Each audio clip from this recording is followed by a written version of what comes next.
হরে কৃষ্ণ। দেখো দিদি ভাইয়েরা, আমি অর্চনা। আমাদের শাশুড়ি বৌমা রান্নাঘর। আজকে আমাদের কি রান্না হয়েছে? আলু উচ্ছে ভাতে হয়েছে, বরবটি আলু দিয়ে পোস্ত হয়েছে। আর দেখো এই যে ধোঁকা করেছি, আমি ধোঁকা করতে করতে তোমাদেরকে বলেছি এত বজ্রাঘাত মেঘ করছে যে আমি ভিডিওটা দেখাতে পারিনি, অর্ধেকটা দেখিয়ে রয়ে গেছে। দেখো কত সুন্দর হয়েছে ধোঁকাটা। মাছ মাংস না থাকলে, নিরামিষ হলে এই ধোঁকাটা দিয়েই ভাত খাওয়া হয়ে যাবে। দেখো ধোঁকাটা কত সুন্দর হয়েছে, কত নরম হয়েছে। এই যে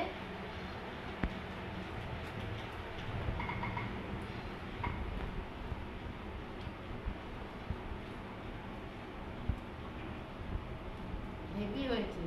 যদি তোমাদের দেখে ভালো লাগে, তোমরা এইভাবে ধোঁকা করে খেও। নিরামিষের দিনে পেঁয়াজ দিয়ে খেলেও চলবে। প্লিজ প্লিজ তোমরা লাইক করো,